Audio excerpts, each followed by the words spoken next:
Hello, everybody. Welcome to Calf Kick MMA Pod. This is the Calf Kick Bros, and we're here to talk about some MMA this week. It's Easter weekend, so we're going to do one show this weekend. Busy weekend for everybody. But, we did the Teal Vittori preview show last week, 2 weeks early. I didn't realize there was going to be a week off in between fights, but that's a good thing because now we get to talk about some Bellator, maybe a little Rising, maybe some other things. Skrill, you ready to talk some MMA? Yes, I am. Let's do this. Hello. Hello. Right off the bat, our Teal and Vittori main event predictions kind of goes out the window because Darren Till has pulled out due to injury. And what did he do? I had it pulled up. He withdrew from the fight due to a broken collarbone. Announced on April 1st. Terrible time to announce that, but hey, it's the truth. So Kevin Holland would step up on 9 days' notice to face Marvin Vettori. So now we have a new main event: Kevin Holland versus Marvin Vettori. Creel, what you think? I think I've ever seen Marvin Vittori fight. I've seen him fight a couple times. I remember the Adesanya fight, and I saw his last fight against Hermanson. So the comments that I read on and like just going on Reddit MMA is that Vittori's going to beat the brakes off of Holland. Holland is tying the record for shortest turnaround in between two main events on 9 days. So he almost breaks the record. Not quite. He ties it. But, Kevin Holland, no time to improve after being kind of exposed in his last fight. Marvin Vettori is a smart fighter, probably has a clear-cut game plan to win this fight. But he's also, kind of stood with Adesanya. He could make the mistake of standing with Holland to try and, get a knockout and prove that he's the number one contender.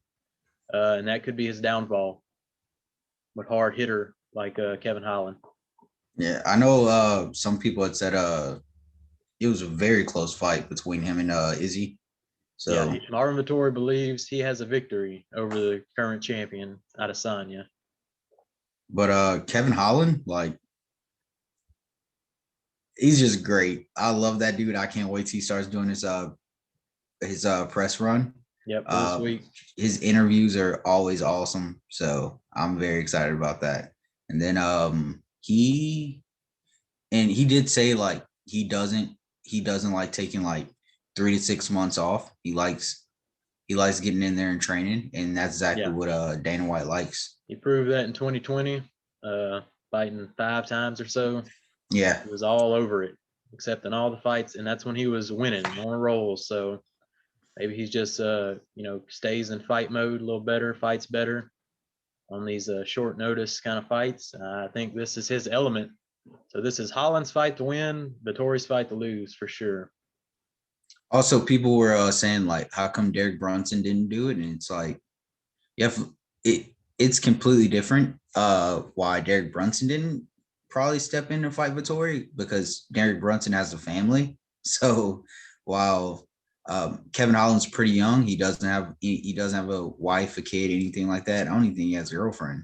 Right. So he's like just in the gym always. Just Kevin Holland's here to fight. Yeah. He's in his I'm not gonna say prime, but he's in his like he'll take crazy kind of, I'll take fights any day of the week. Just give me a name, give me a place, give me a paycheck, and I'm gonna be there. So Derek Brunson would rather have a full training camp. He's an older fighter. He's kind of came off the adrenaline of being in the main event. It's hard to turn around when you're 36, 37 like the old Brunson is. Holland, though, he's ready to go back in there. Yeah. He's absorbed Khabib's advice that he learned through his 5-round main event. He's absorbed it. Yeah, he's pretty confident in his wrestling now. So this is going to be a fun main event. Yeah. So who do we? I think we picked Darren Till to win this. Yeah. So completely a new pick. Who you picking? Kevin Holland all the way. Hopefully it wins. I wouldn't if Vittori just beats the brakes off of him. Holland's not gonna get cut. Dana White pretty much if Dana White owes you a favor, he usually doesn't. Yeah. So this is a favor for Dana White. So right. Holland kind of fell out of Dana White's eye during his last fight, but doing this instantly promotes him back up there where Dana White's giving him 2 thumbs up. Even if he gets destroyed, Dana White's like, whatever.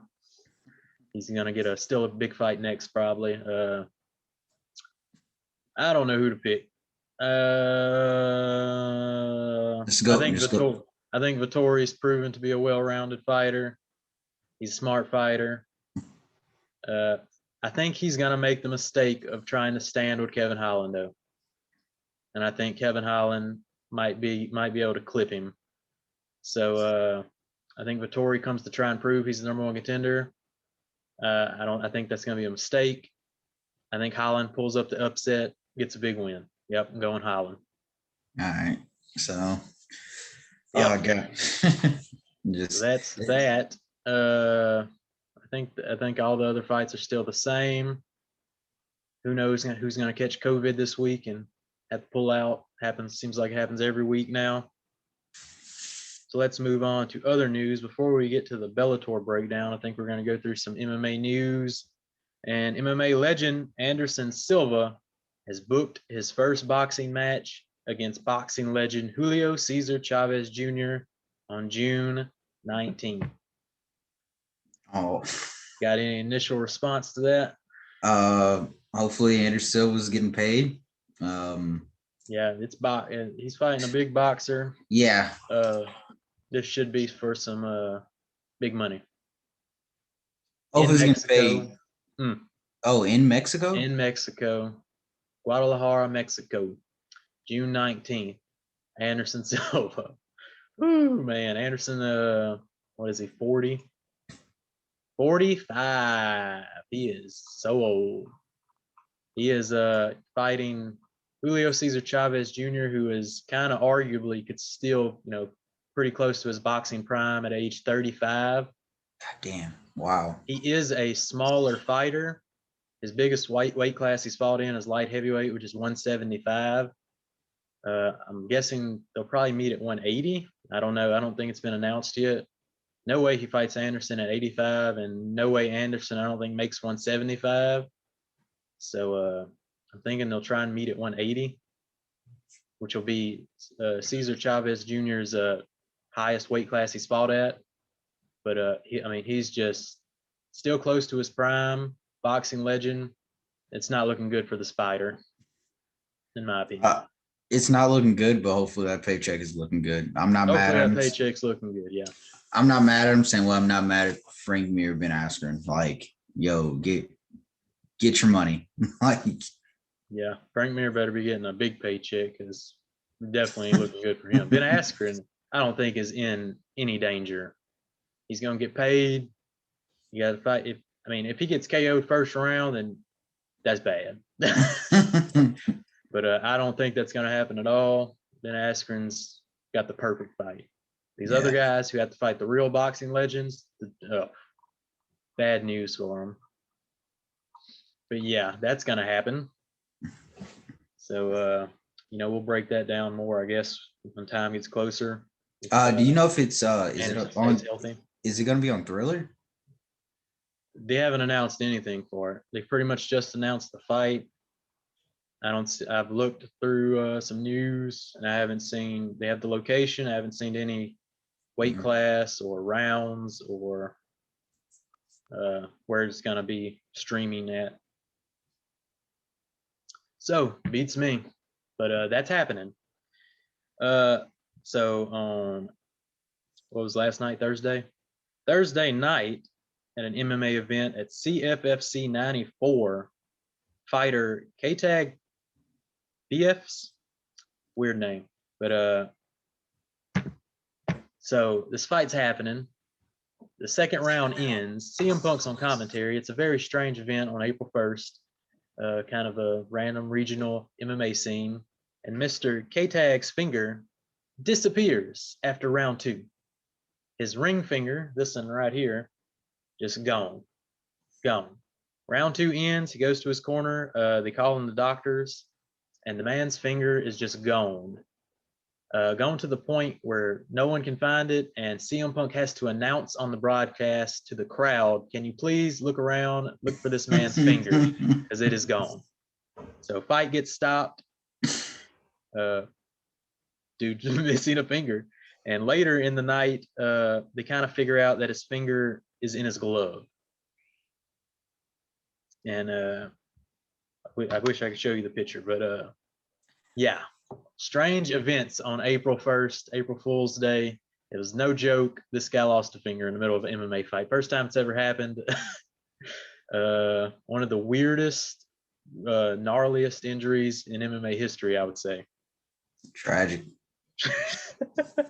Pure tragedy. No news if they're going to be able to do something with. I don't know if he gets his finger back. I don't know if it's just gone. He has to end his MMA career. All I know is strange events at CFFC 94. Man lost a finger. Can you what you think about that injury? Have you seen anything from this? No, not at all. You called me this morning and told me about it, and I was like, "What?" First off, CM Punk's commentating as well. CM Punk was commentating at the event and had to announce to the crowd, "Can you please look around for this man's finger because it's gone." Yeah, just it's wild. It sounded like wild. you made it. Sounded like you made it up. Yeah, I mean, on April Fool's Day, crazy time to lose a finger. Just that's pretty ridiculous. And nothing even major seemed to happen. It's just seemed like a grappling exchange, and then the round kind of ended, and dude was missing a finger. I was just waiting for you to tell me, so they just went round 2 and finished up the fight. Nope, the fight stopped. Fortunately, they called it. Something that almost happened like this in the UFC we could talk about is like John Jones's toe during the Chael Sonnen fight. That toe almost came off. It was pretty gnarly. Pretty sure the bone was showing. Remember that? If they just could have went to the if that would have came to the second or third round where the referee would have noticed, Chael Sonnen would have been the new light heavyweight champion. Yes, if the doctor would have noticed John Jones' toe falling off, fight could have easily been stopped. There's a little dog outside my window going crazy, so that's why I'm trying to like, what is going on? Strange events this April Fool's Easter weekend. What is this dog barking at? Anyway, yeah, so gruesome injuries. Where do you rank finger falling off and gruesome injuries of MMA? Probably worst one of all time, I'd say. No. You don't think so? No. You haven't seen the pictures, but I'm not gonna see the picture. I can't recall an appendage falling off. An ear. We've seen an ear almost fall off, hanging on by a thread. We've seen I think eyeballs pop out. Didn't Tank Abbott knock someone's eyeball out? What? John Jones almost lost a toe. Yeah, I'm pretty sure Tank Abbott knocked some dude's eyeball out one time. I remember the most disappointing injury was Jose Aldo versus Korean Zombie. Yeah. And that was a good fight too. And just third round, he was like my I think his elbow went out, his elbow or arm was out of socket or something like that. Yep. I might be confused with a wrestling match. It might have been Vader. They kind of look the same. Somebody's eye fell out though. It was either Vader, Tank Abbott knocked someone's. I think it was Vader. I think it was a wrestling match, and Vader's eye popped out in a wrestling match one time back in Japan. Strong style. But I know you sent me a GIF of some dude doing a backflip off the turnbuckle, and like his whole entire back just Yep. That's just terrible. Very terrible. But yeah, some weird events this weekend. Weird MMA news. Let's get on to some more non-weird MMA news. UFC has a new uniform deal. The Reebok era has come to an end, and the Venom partnership has begun. what you think about Venom? What I you think just about the Reebok deal? I just see Eminem's Venom being played nonstop for promotional packages. But other than that, it's cool. I'm glad to see something different. Yeah, I'm Reebok glad was Venom was one of the kind of original. You see Venom all the time. Like it yeah. was a big MMA sponsor. Had cool shorts and stuff, cool fight gear, cool gloves, really cool fighting gloves. And They yeah, had I'm their own glad to see an MMA kind of brand take over the position. you remember when Venom had their own energy drinks? No, Yeah, missed Venom that. had energy drinks. I remember. Remember Giants? Yeah, That used to be everywhere. Venom had their own energy drinks at one point. Like Venom was taking over the world. Yeah, I'd say before the Reebok deal, Venom was getting big, and now they're really big, becoming the new sponsor. Pay tiers are, I think, substantially bigger for champions and champion challengers. But for I'll just read the breakdown. So if you've had 1 to 3 fights in UFC, you get $4,000. 4 to 5, you get 4,500. 6 to 10, 6,000. 11 to 15, 11,000. 16 to 20, which is crazy number of fights, you get 16,000. And 21 plus fights, you get 21,000. Title challengers get 32,000, and title defense, so the champions get 42,000 for the deal.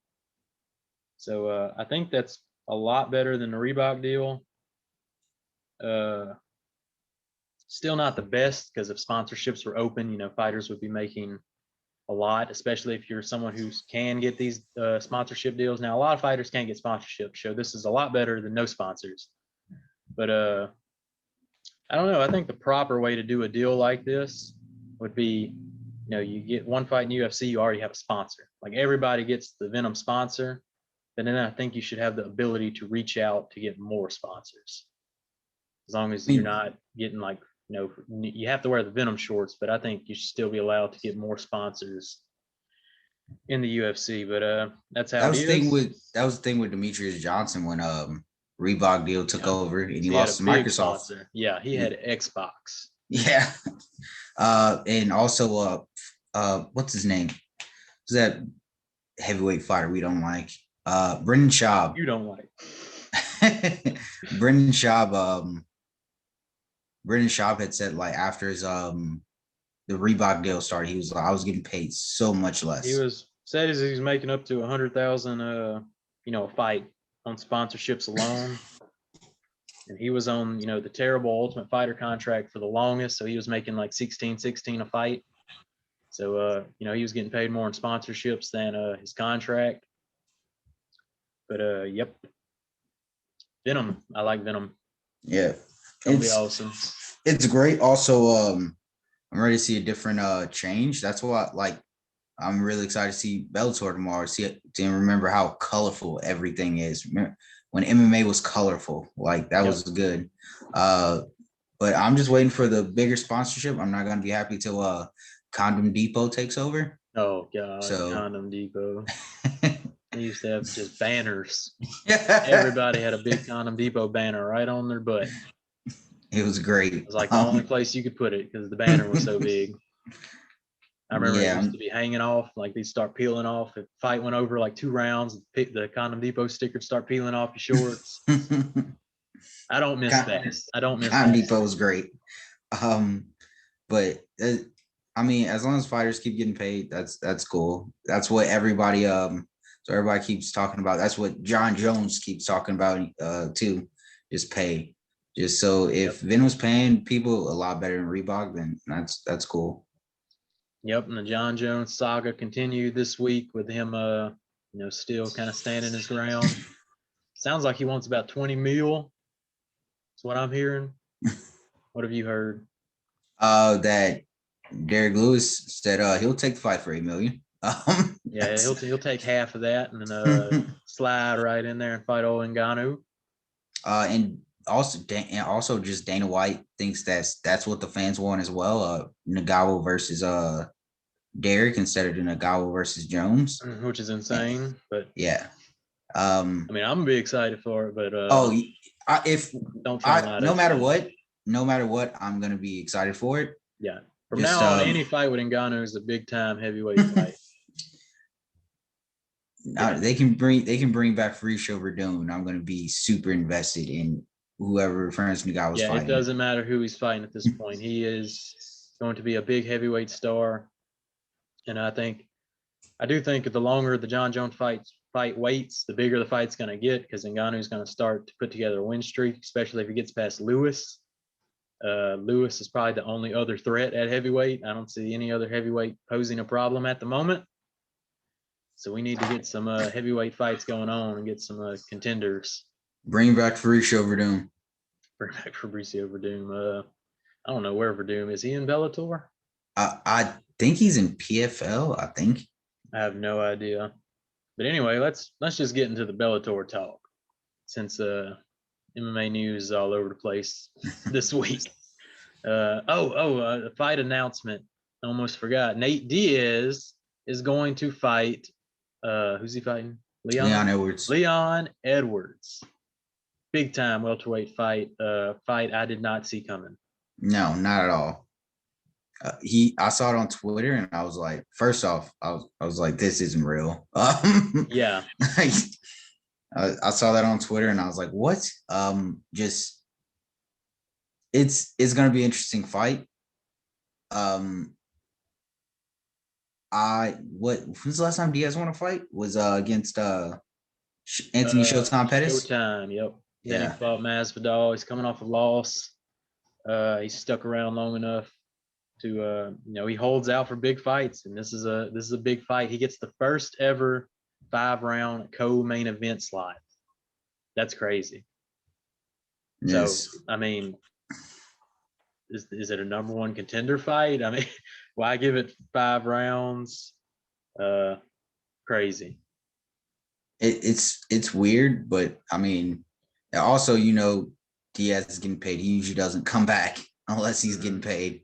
Yeah, I don't know where Colby Covington goes from here. Did he turn down the fight? I have so many questions. So many questions about this fight. It's crazy. Let's be real. Colby Covington beats everybody besides Carl Usman, correct? He's the number 1 ranked welterweight in the world by far. That is on what fight card is this on? What is happening, man? I got stuff going, alerting all over the place around this place. Oh, it's on the Charles Oliveira Michael Chandler card, UFC 262. It'll be the co-main event, the Charles Oliveira and Michael Chandler. Really bumping up that card for sure. Mm-hmm. So they needed a big co-main event. They made one. Leon Edwards, Nate Diaz. That is on May 15th. So a little over a month, about 6 weeks. Got any early thoughts about how that fight's gonna go?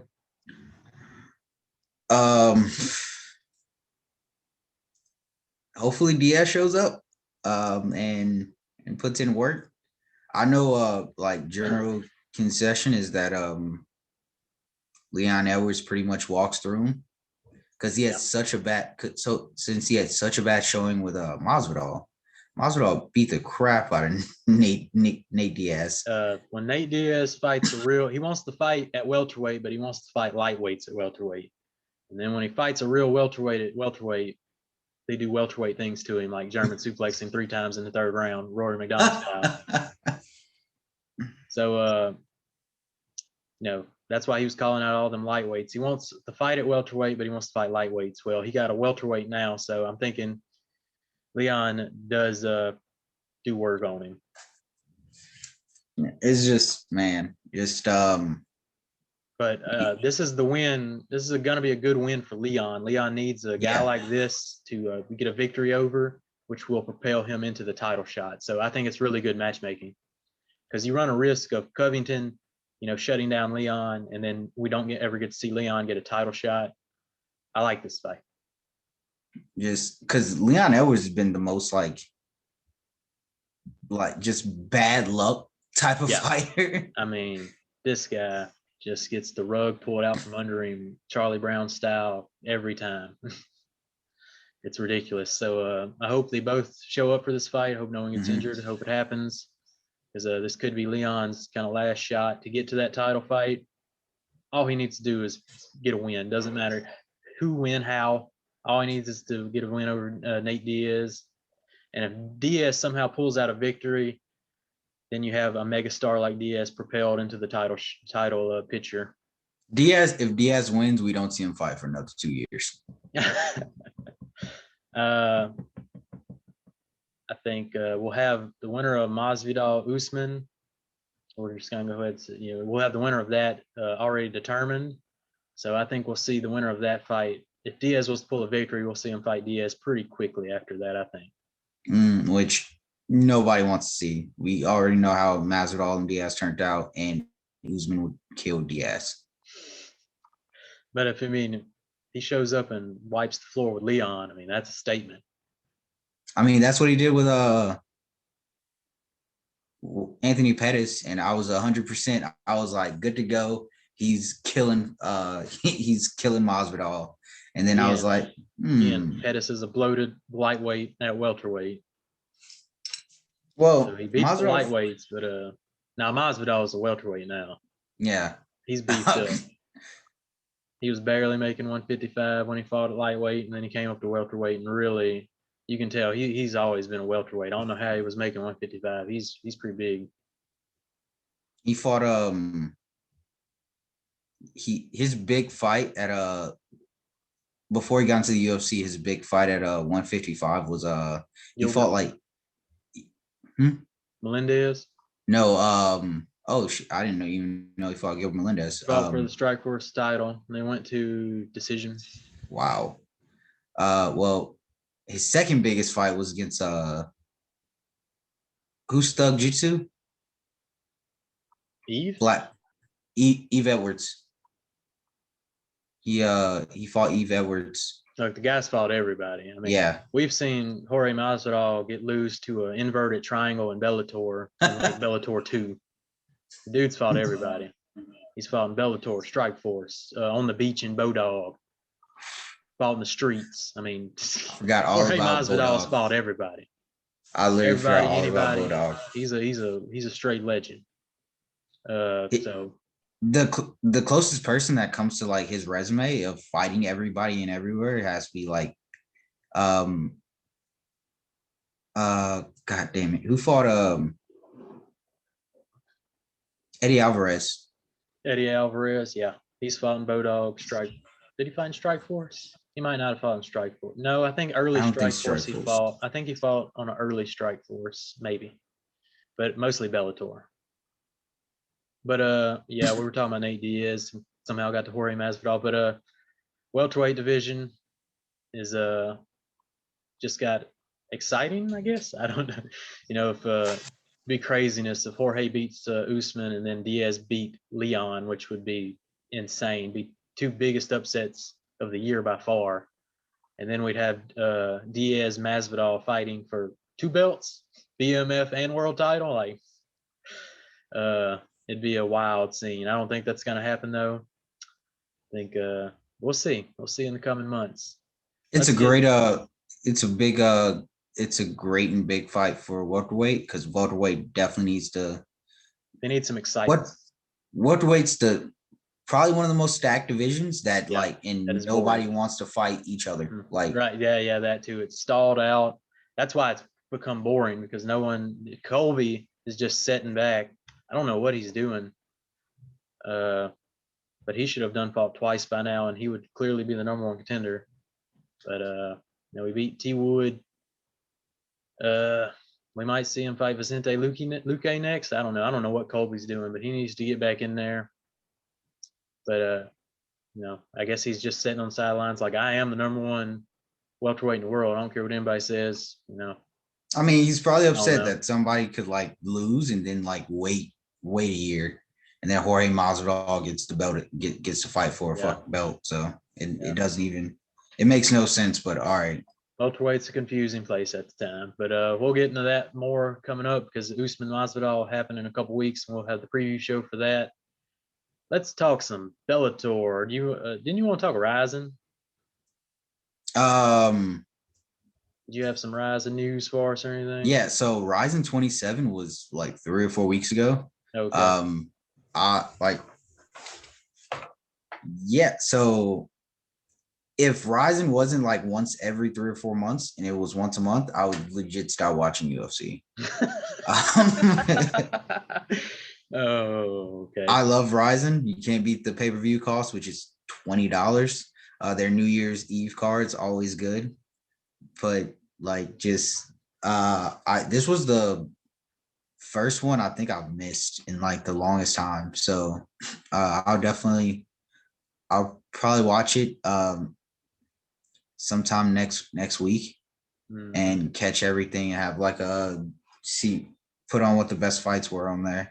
I know Horiguchi won, so that was pretty good. So I'm very happy. Oh, I heard another fight announcement this week. Speaking of Rising, Shinya Aoki is back. And did you hear who he's fighting? No. Sage Northcutt in a one championship. Ridiculous fight. He's gonna rip an appendage off of that. This fight's gonna have the gnarliest injury because he's literally gonna rip an ankle or something off of old Northcutt. So that's how, but also that's how Shinya Aoki loses. Yep, as he's well. A very overconfident man. Yeah. Every fight starts standing up. Yep. I remember the Dream tournament where Eddie Alvarez just ran at him. Yeah. I think that was in Bellator. No, they had one fight in Dream and then they rematched in Bellator and Eddie starched him. And then remember when he fought the kickboxer and was playing around with him in the kickboxing round and running and turning his back and jumping through the ropes and being all kinds of silly. And then the MMA round started and he ran at him, got flying kneed. Yeah. That was great. That was the was that not that was the Alistair Overeem and Todd Duffy. Yeah. Same card, yeah. I think so. And wasn't that the guy who boxed Mayweather? No, not the same guy. No, that dude's like I can't even remember his name right now, but that kid's like 19. He was definitely like school still. He's like 19 today. Let's go see who it was then. Keep talking. But yeah, I mean it's gonna be a great. I think it's gonna be a great fight. Shinya Aoki it's probably one of the most colorful fighters in MMA. He's the only person that can break your arm, cry about it, and also flip off the crowd at the same time. So he's I've always wanted to see a exhibition match between Shinya Aoki and Damian Maia, who is the best of the best. Like, let's see how that would turn out. But Shinya Aoki's awesome. He's great. He was the one. Yuichiro Nagashima at Dynamite 2010 in their hybrid MMA kickboxing fight.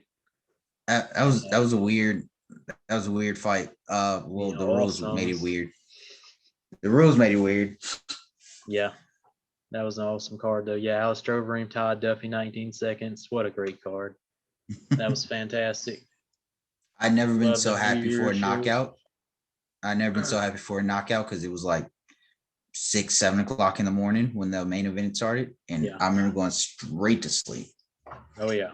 All right, let's get into some Bellator talk. I got the Bellator background. We got Bellator 255, Pitbull versus Sanchez 2. Bellator is back. They took a year off, I do believe, and they're back April 2nd to tomorrow, today? Yeah, tomorrow. Is it today? What's today? It's April 2nd today. No, this is today. Well, glad we figured that out because I would straight miss this. So Bellator is tonight. It's Friday, right? I'm so confused now. Today's Friday. Yeah, Friday, April 2nd. Okay, so this fight is today. And Pitbull, Patricio Pitbull. Got to get their names right. I get confused between Patrici and Patricio. There's two brothers in Bellator. One of them is the featherweight and lightweight champion of the world. Just knocked out Michael Chandler a couple years ago or a year ago. I can't really remember. A year or two ago become the lightweight champion. Patricio Pitbull is fighting Emmanuel Sanchez in a rematch for the featherweight championship. Also on the card, we got Neiman Gracie, and we got Usman Nurmagomedov, who is a very hyped up one of Khabib's cousin brothers. I'm not sure. He's one of them. I think cousin. Yeah, it's but cousin. he's like the most hyped Nurmagomedov of the family. Doesn't he have a Wikipedia page? Doesn't have a Wikipedia page, no. He'll have one tonight. Have one tonight, because by the way everybody's talking, he's like Khabib's like he's better than me. Yeah. Yeah, and he's gonna make a statement. And he somehow wound up in Bellator. If I was UFC, man, everybody Nurmagomedov, I'd be throwing that money too. Come on in. Also at lightweight, seems like lightweight is the division for the Nurmagomedov family. But yeah, and we also have Kana Watanabe, a Japanese mixed martial artist, I believe. Doesn't have a Wikipedia page, but I think she's a big Japanese star. Do you know anything about her? I don't. There's like I know like 5 Kanas that are fighters, and they're all right. Japanese. Yeah, that's where I'm kind of confused. I'm like, do we know this Kana or? So I don't know too much about her either, but I think they're hyping her up pretty good.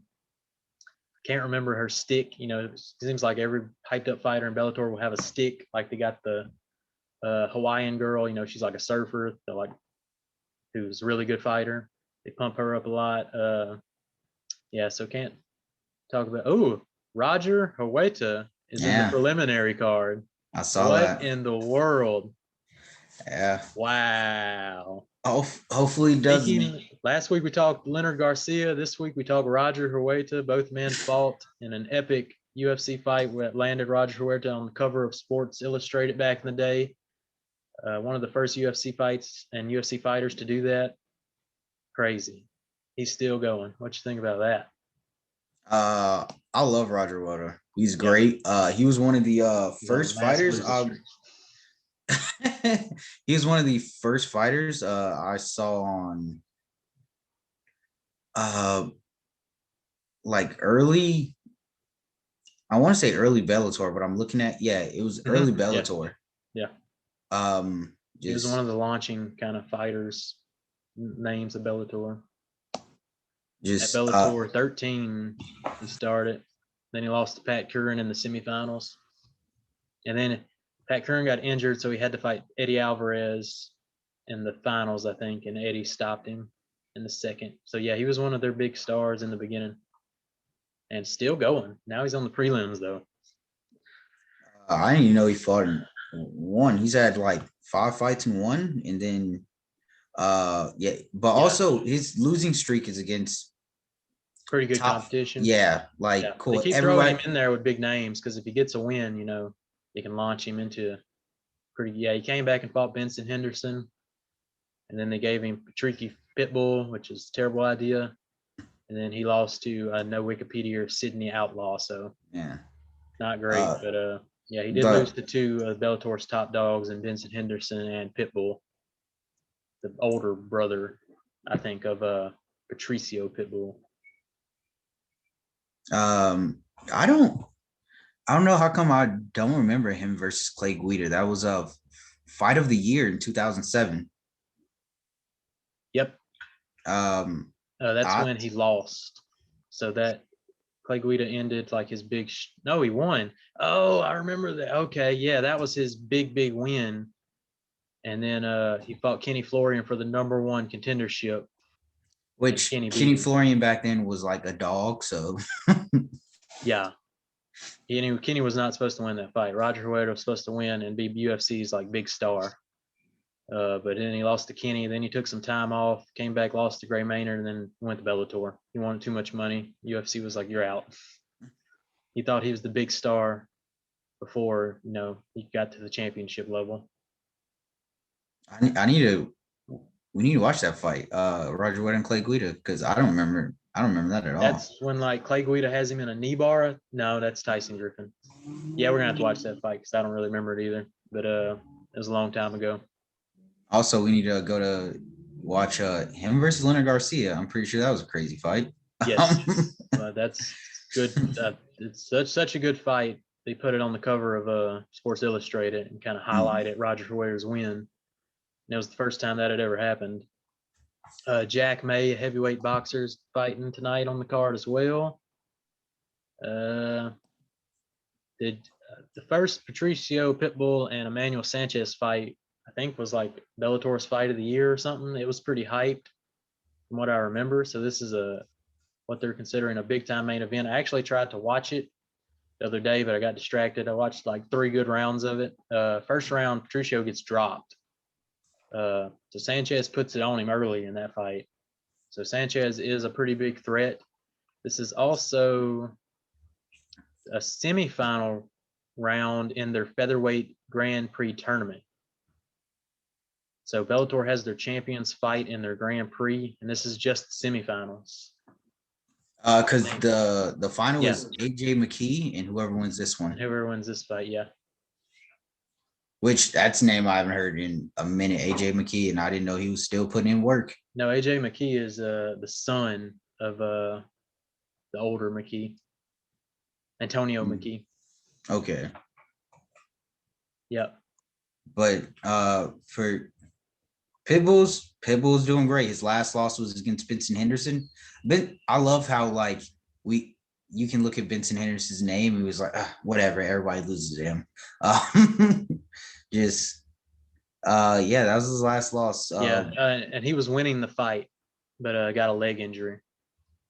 So just Vincent Henderson's just lucky some bitch. Like just he either takes you to decision or something weird happens. Or if Pitbull stays on this winning streak and then Michael Chandler wins the belt, I mean, undisputedly, Bellator has the best lightweight fighter in the world. Because he knocked out Michael Chandler in 1 minute of the first round. Pretty crazy. He's just great. Both the Pitbull are they brothers? They're brothers, right? Brothers. Pitbull brothers. Both the Pitbull very brothers. Confusing. Their names start with a P, and both their nicknames are Pitbull. It's very confusing. But yeah, both the Pitbull brothers are monsters, and I'm very excited to watch this fight. I'm super happy now, so I am going to watch it now since it's today. I didn't realize that either. So if we find time tomorrow, we might do a reaction show. I wasn't planning on it, but if it's a good enough card, I'll give you a call and we'll put the reaction show together if we find time. But we'll probably just react to it next week in whatever preview we do next week. But some big time Bellator fights coming up after this one. We have Bader Machida 2 on April 9th. That starts their light heavyweight Grand Prix. And then we got Nemkov, Davis, Anderson. I don't know who he's fighting. It was supposed to be someone else, I think. But then we'll eventually get to Yoel Romero and Anthony Rumble Johnson, which is going to be fantastic. Oh, God. Ron Bader and Lyoto Machida. Ron Bader's been a monster since he's left the UFC. Completely different fighter. Yeah, Ryan Bader is one of the best heavyweights in the world. He just lost his light heavyweight championship to Nemkov, who Phil Davis is going to fight for the title in a rematch. And he lost pretty handily, I think. I didn't watch that fight, but it looked pretty bad. So Bader's going to get a rematch against Lyoto to avenge his loss to him. Man, Corey Anderson's opponent, I have no idea how to say that name, so I cannot even talk about him. He has no Wikipedia page either. And then we got Johnson and Romero. Any early pick to win this tournament? I would have to go with Ryan Bader. Yeah. Either Nemkov, if he gets past Phil Davis, I think he squeaked about Phil Davis their first fight. It was pretty handily won against Bader. So if he gets by Davis, Nemkov probably going to be, he has a hard matchup, whoever wins between Johnson and Romero. Crap, I forgot. Phil Davis. Yeah, you just reminded me of Phil Davis. It's a pretty hard tournament. Yeah, it's pretty hard to pick. Pretty good. Yeah. I think Ryan Bader or like Phil Davis just wrestles his way into because he can do that. I mean, if Anthony Johnson shows up in prime time, Anthony Johnson, he might just knock out everybody though. So this is a pretty good tournament. Lots of questions to be asked, lots of statements to be made. Yeah, Bellator season is starting up. Gonna be exciting. Are you would you say that you're a fan of Bellator season starting back up? Yeah, I'm here for it, and especially now that they're on the Showtime app. I had no idea how to watch Bellator for a while. I don't have cable.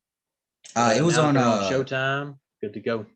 it was on DAZN for a minute, which That I was had it to yeah. watch it, but also it was like, why am I paying $20 for a Mhm. streaming service? It was just too much. I wasn't getting into the zone. I'm glad they're off that.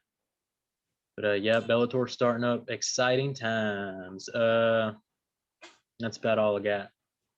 I'm glad that Scott Coker finally came back with Showtime, because that's where originally we saw the Strike Force fights. So now Coker's back with Showtime, Bellator.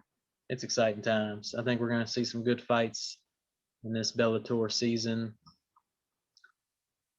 I can't think of anything else to talk about. So for just the listeners, like, if you guys haven't ever seen Bellator, it's great.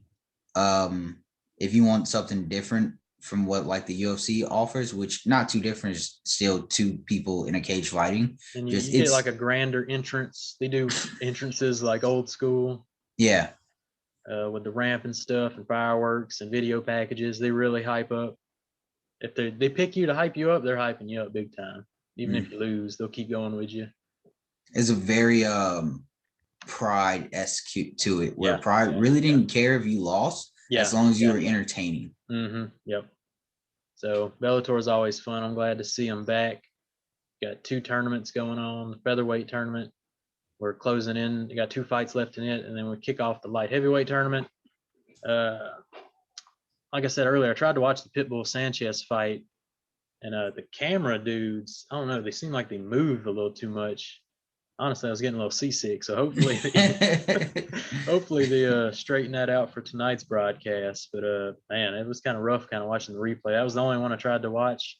I'm gonna go back and try and watch whatever else Showtime has, catch up on some fights that I missed in Bellator while they were on DAZN. But yeah, that's all I got for this week, Creole. What you think? Any final thoughts?